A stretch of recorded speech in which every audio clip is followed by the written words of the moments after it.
प्रत्येक सभा घेऊन पाहिली,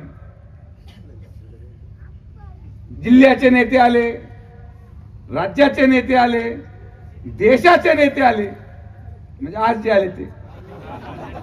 मला पत्रकार किरण बाबळेने विचारलं की आज देशाच्या नेत्या प्रियंका गांधी येऊन गेल्या, तुम्हाला वाटतं काही बदल होईल? म्हटलं आता या प्रियंका गांधींना नवनाथ महाराजाचं मंदिर कुठे माहिती आहे का? प्रियंका गांधींना माहिती आहे का की या ठिकाणी स्वप्नील गाडेकर आणि सचिन मेत्रे एकत्र कसे आणायचे? जे व्यक्ती या स्वातंत्र्यानंतर पहिल्यांदा राहत्यामध्ये आले त्यांच्यावर राहता कसा विश्वास ठेवणार? आणि या ठिकाणी प्रत्येक वेळेस मगाशी गाडेकर साहेब मागच्या आठवड्यामध्ये महाराष्ट्राचे जाणते राजे इथं वीरभद्र महाराजांच्या प्रांगणामध्ये येऊन गेले. दर 5 वर्षामध्ये एकदा येतात. जेव्हा जेव्हा कधी विखे पाटील उभे असतात तेव्हा ते येतात. हे दोन्हीही व्यक्तिमत्व अवकाळी पावसासारखे आहे.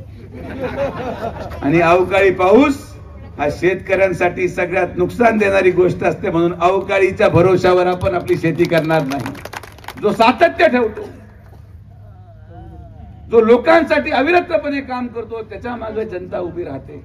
आणि मग जेव्हा मी हा विचार केला की आता राहिला काय, जिल्ह्याचे नेते आणून पाहिले, राज्याचे नेते आणून पाहिले, देशाचे नेते आणून पाहिले, तुम्हाला आश्चर्य वाटायला नको की 18 तारखेला सांगत्याला समोरचे उमेदवार हे कधी यदा कदाचित असं होऊ शकतं की अमेरिकेचे राष्ट्रपती देखील या ठिकाणी त्यांच्या प्रचाराला येऊ शकतात.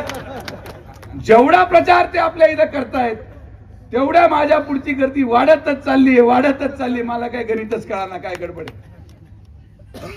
10 सभा घेऊन झाल्या तरी इथं एक मत हारायला तयार नाही. मी फक्त 1 आठवडा फिरून आलो तरी लोक म्हणायचे आता हा पडला. ही तुमच्यासारख्या दिलेली ताकद या सर्वसामान्य मुलामध्ये आहे. हे कामाच्या माध्यमातून आणि सर्वसामान्य माणसाच्या विकासाच्या माध्यमातून आपण काम करून दाखवलं. आज आपल्याला फार चर्चा आणि भाषण करायची गरज नाही. मी काय फार तुम्हाला विश्लेषण करणार नाही. सोप्या भाषेत मतदानाचं महत्व काय हे अवघ्या 5 मिनिटांमध्ये सांगतो. अनेक लोक आज इथे आलेले या राहत्या तालुक्यांनी ठरवलंय आमदार कोण करायचं. तुम्ही कितीही भाषण करा, तुम्ही कितीही पॅम्पलेट वाटा, बऱ्याच लोकांचं ठरलेलं आहे की आमदार कोण आहे. पण जे बांधावरचे लोक असतात, जे हा विचार करतात की आता आपण काय केलं पाहिजे यावेळेस, त्यांना मी एक फॉर्म्युला सांगतो आणि तो फॉर्म्युला तुम्ही अवलंबात आणा. जेव्हा आपण मतदान केंद्रावर जातो आणि मतदान केंद्रावर गेल्यानंतर जेव्हा आपण लाईनीमध्ये उभा असतो, एक जण पुढं एक जण मागं, त्याला विचारतो काय करायचं, पाठीमागचा विचारतो काय करायचं. कोणाला विचारू नका, स्वतःला 2 प्रश्न विचारा. एक की जर मी या राहत्या तालुक्यामध्ये शेतकरी म्हणून, राहत्या शहरामध्ये शेतकरी म्हणून काम करतो आणि जर अवकाळी विषयामध्ये आणि अडचणीच्या कालावधीमध्ये जर मला माझ्या शेतात पाणी आणायचं असेल, जर धरणातून पाणी सोडून घ्यायचं असेल, पाण्यासाठी संघर्ष करायचा असेल, तर यापैकी मी कोणत्या माणसाचं बटन दाबलं तर माझ्या शेतात पाणी येईल. जर उद्या माझ्या मुलाला रोजगार पाहिजे असेल, माझ्या घरामध्ये जे सुशिक्षित मुलीला रोजगार पाहिजे असेल, तर यापैकी कोणाचं बटन दाबलं तर माझ्या मुलाला रोजगार मिळेल.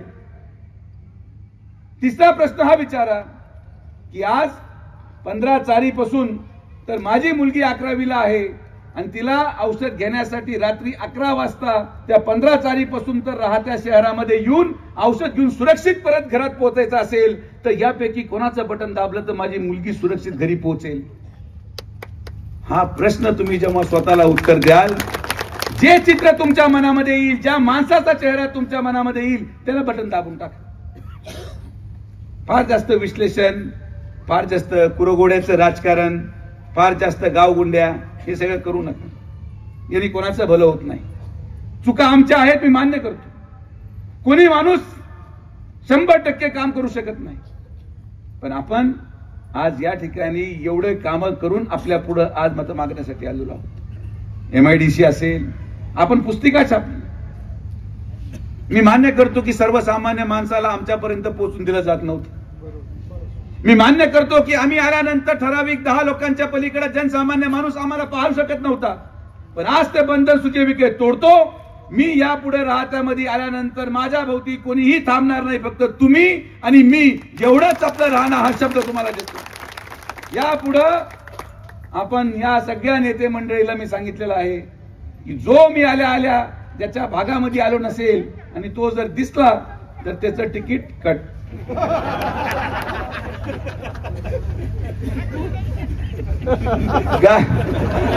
गाडीमध्ये बसायची स्पर्धा आहे आमच्याकडे. कोण गाडीमध्ये बसत? एक तासा दिवस होता की मी सभा डॉक्टर साहेब संपून चाललो होतो. सभा संपल्यानंतर जेव्हा गाडी जवळ पोहोचलो, माझ्या बसायच्या अगोदर गाडीमध्ये मागे 5 लोक बसलेले. मी म्हटलं लेख तुम्ही कधी बसले? ते म्हणले तुम्ही जेव्हा भाषण संपत आलं आम्हाला लक्षात येतं, आम्ही लगेच गाडी बसून घेतलं, कोणी दुसरं बसलं तर. म्हटलं तो एक काम कर ड्रायव्हर, एसी लाव, साहेब लोक बसलेत, तिथे स्कूटरवर माणूस चालला होता, म्हणजे थांब, त्याच्या मागे बसलो, म्हणजे चल. ते पुढारी गाडीत बसलेले त्यांना निवांत बसले.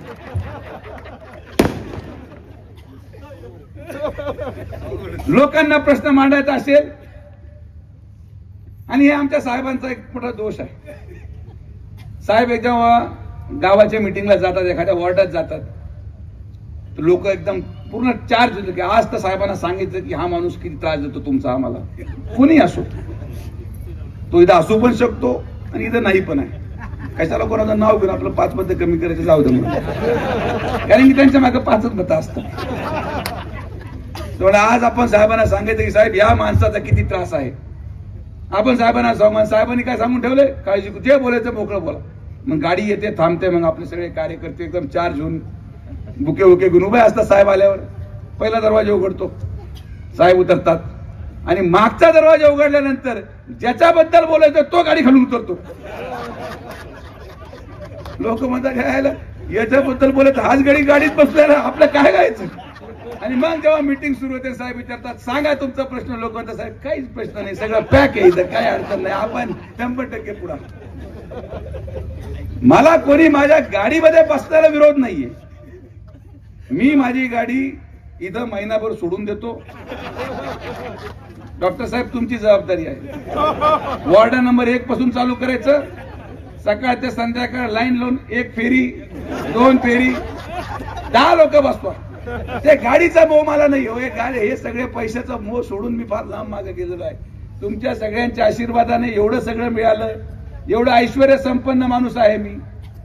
तुम्ही मला सांगा, मला हे सगळं करून काय मिळतं? एवढं वन फिरतो, याला मुरुम टाक, त्याला डीपी लाव, याला हे कर, याची चारी खान, काय साध्य होत? नगराध्यक्ष कोणी जरी झाला तरी मुरुम फक्त सुजय विखेच टाकतो.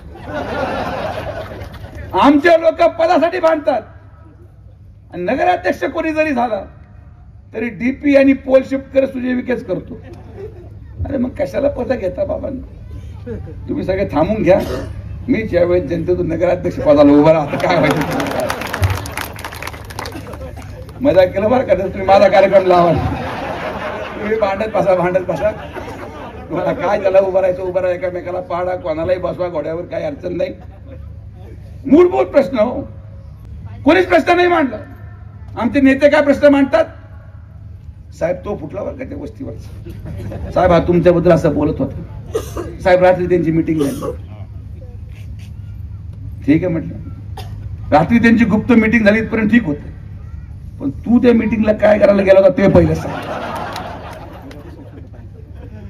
तू त्या मीटिंगला करायला काय गेला? मला कळत नाही. जे विरोधकांमध्ये चालतं आमच्या लोकांना माहिती होतं कसं, याचाच अर्थ आमच्या लोकांची पण सेटिंग तिकडे आहे, एवढं कळत नाही या लोकांना. अरे न्यूरोसर्जन माणूस आहे, आपलं डोकं एकदम पोचलेलं आहे. त्यामुळे मूलभूत प्रश्नांना आपण हात घातलाय. डॉक्टर साहेब, उद्या दुपारी 12 वाजता मी मागच्या 1 महिन्यामध्ये राहत्याच्या पाणी पुरवठा योजनेसाठी 2.25 कोटी रुपये खर्च करून जो फिल्ट्रेशन प्लांट बसवलाय, उद्या 1 वाजता स्वच्छ पिण्याचं पाणी प्रत्येकाच्या नळामधून निघेल शब्द सुजय विखे. हे काम आपण करून दाखवतो. आपण कामाच्या जीवावर, कामाच्या जोरावर मतं मागतो. जनसामान्य माणसाच्या प्रश्नाची सोडवणूक करून मतं मागतो. आणि म्हणून माझी आपल्याला हात जोडून विनंती आहे की एक ऍप आपण बनवलाय, जनसेवा युवा मंच. तुमच्या घरामध्ये असलेले मुलं, नातू, भाऊ त्याच्या मोबाईल मध्ये तो जनसेवा युवा मंचचा ऍप डाउनलोड करा. ऍप डाउनलोड केल्यानंतर तुमची गटर तुंबली फोटो काढायचा, तुमचे लाईट बल्ब उडाला फोटो काढायचा, तुमच्या ठिकाणी मुरुम पडला नाही फोटो काढायचा. फोटो काढून माझ्या मोबाईलवर त्या ऍप मध्ये टाकला, 5 सेकंदामध्ये माझ्या सॉफ्टवेअर मध्ये येईल. 5व्या दिवशी माझा माणूस येऊन तुम्हाला भेटेल आणि महिन्याभरात तुमचं काम मार्गी लागलं जाईल. पुढाऱ्यांची गरजच नाही. त्याच्या पुढे तुम्हाला अर्जाची गरज नाही आणि कुठलीही गरज नाही. मी म्हणत नाही की तरी 100% कामं संपतील, पण यदा कदाचित एखादं काम मागं राहील हरकत नाही. शेवटी तुम्हाला मी सोडून कोणी नाही आणि मला तुम्ही सोडून कोणी नाही. आपला हिशोब एकदम क्लिअर आहे. दुसऱ्या लोकांच्या भानगडीत पडू नका. हे सगळे आता काय मी बोलावं, बोलू शकत नाही, दुर्दैव असा प्रश्न आहे. तुम्ही एक कलाकार त्या ठिकाणी नगराध्यक्ष केला, डॉक्टर साहेब, चूक किती महागात पडली या शहराला. तुम्ही आमच्यावर नाराज होते काय हरकत नाही, पण आमच्या लोकांना नाराज होते. पण एक चूक किती, राहत्याला 5 वर्ष मागे जावं लागलं. राहत्याला मूलभूत गोष्टींपासून मागे जावं लागलं. राहत्यामध्ये रस्ते झाले नाही.